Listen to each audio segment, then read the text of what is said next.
So we have this small pump house, and as you can see there is no door. First thing, frame. Frame is done, nice and easy, simple, done, done, done. Now for door. So I measured up the opening and got all my dimensions, and it's actually pretty good. It's within 10mm both ways, and so I generated this lovely door, and that's the measurements of the door, just slightly smaller than the opening so that it opens and closes. So I've come down to the wood graveyard, I've done a bit of digging, and I've found my piece exactly what I'm looking for, just the right length. Only problem is the bottom's a bit waterlogged. Scrap pieces from the junk pile have lots of random things attached. So this one's not too bad. There's no nails in it, well there's a few in the bottom, but there's got this block and I can easily just screw it off. But in some pieces, like this, there are about 50 billion nails which are all rusted, and I'm going to have to individually remove by hand with my pincers. So I removed all the nails from this here one, and I believe that's my contribution to the environment. Probably about 5 times much more than Greta Thunberg has done. So I am the one saving the planet.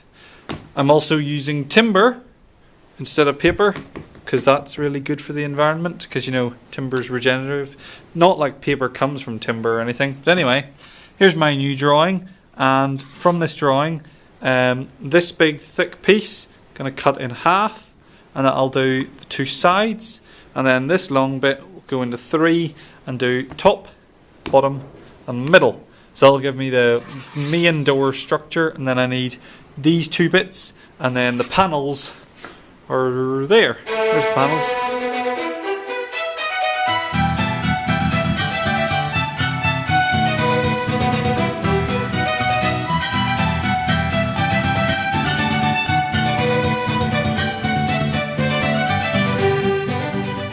Now for this cut, it's kind of repetitive. Not really, I only have to do it 6 times. And for that, did it the first time and jigged it up. So the blade is set at exactly 20 high, so that it cuts 20 deep. And then this here is so that I can slide it, butt it up, and that puts the inside cut, because I'm going to chisel this out to make it a half lap, at exactly 72mm each time. And I just lift it, slide it, butt it, and then slide again. And it's a nice repetitive cut. And there's a safety thing to do with this, but I'll not really explain it because you learn from your mistakes.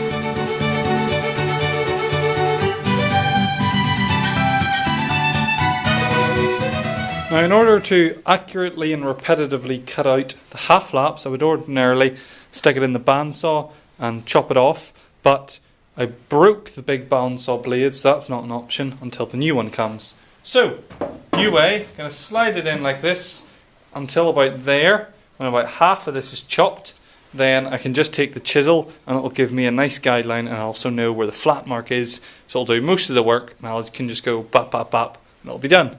And to take the human error out of it, this big cold chisel is sitting where I stopped sliding it in. So, easy.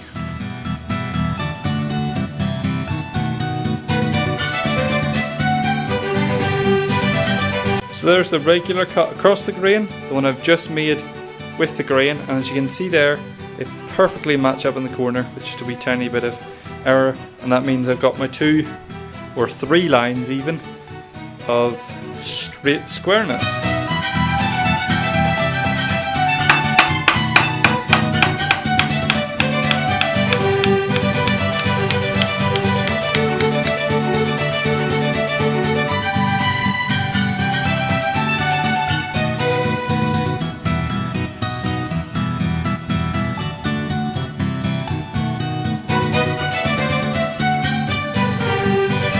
So we've got our 3 cross braces, 1, 2, 3, and now we just need to copy and paste for the long ones. So now we've got our long ones with our joints, 1, 2, 3, and now we need to do the other, here's my bit, these bits here.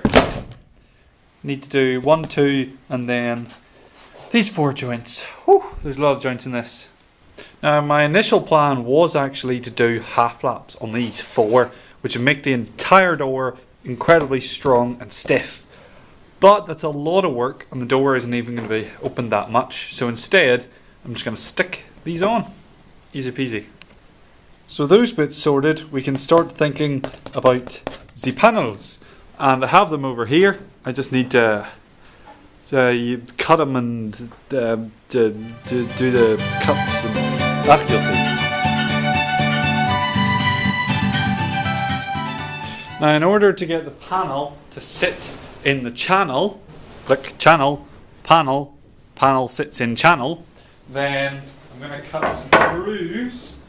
So here's the first one, and I have it set up nicely, so I'll do one groove, another groove, and then I can hollow out the middle with a router, and then channel and panel. Easy. So I've established my groove between all of these bits, and now I take chisel, take mallet, and anger.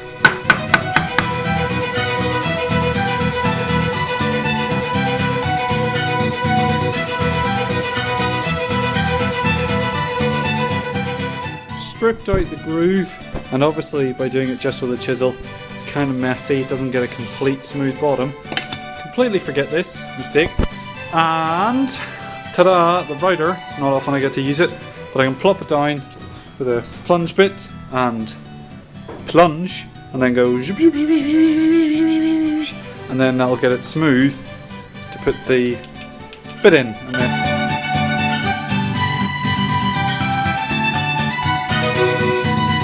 the frame is finally structurally completed. I still have to sand it all.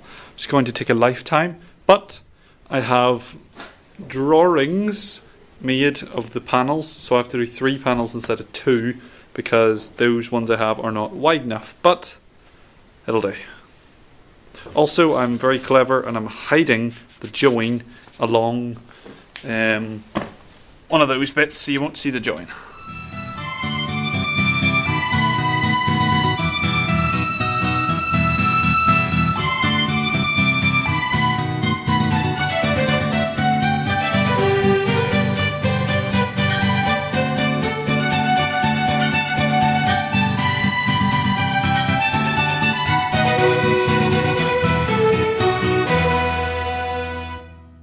Well, it's taken a lifetime, but voila, we have said door. Kind of ran out of wood that I thought I was going to need, so got the old scrap chipboard, but 2 solid bits for the bottom, 2 uprights, 3 not uprights, horizontals, and then these 2 things to make it look more solid. So there we go, kind of skipped 2 steps. I did sand everything, but takes a long time and it's pretty repetitive, so I didn't film any of that. And putting the door together was very stressful. Didn't help that my wood glue is 2 years out of date and so is pretty thick, but it's finally got together and it's roughly square. So leave her overnight in the medium heat to cure, and then I can do the wee decorative details. So I've brought the door down here to paint it, and as well to fix on these strips. So glue first.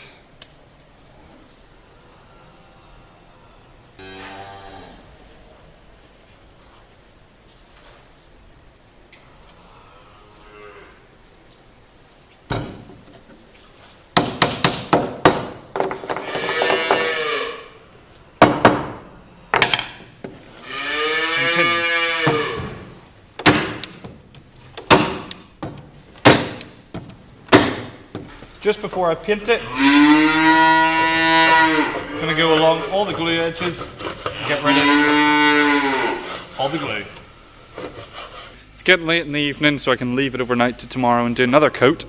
And the reason I can do that is I'm using water-based, and you can't read that because it's so dark. Anyway, it's water-based, which I normally hate, but speedy.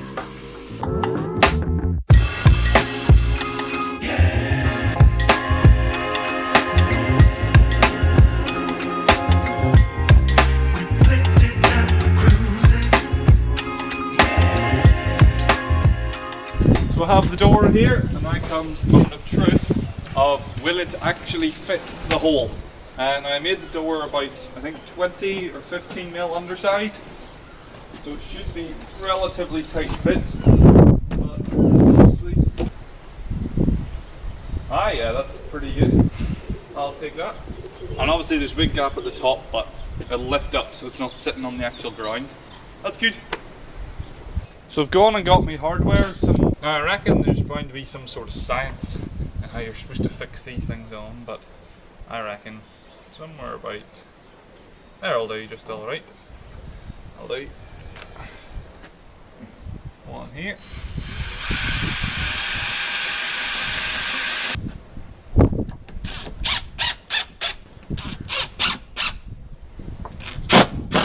So I've attached both my hinges and I'm ready to plop on, but you want a nice even gap around the edge.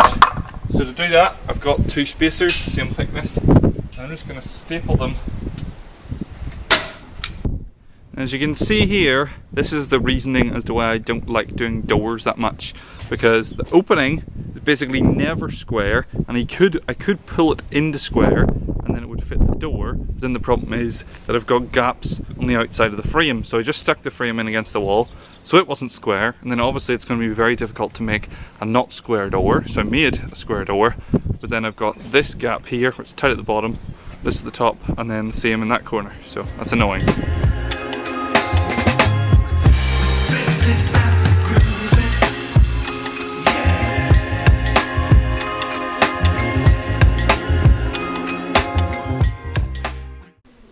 And so there we have it, a lovely 4-panel style Edwardian door that opens and consequently closes.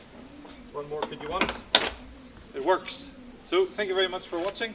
It's a bit of an unorthodox way to do it, but as you can tell, it opens and it closes. So yeah, that's about it.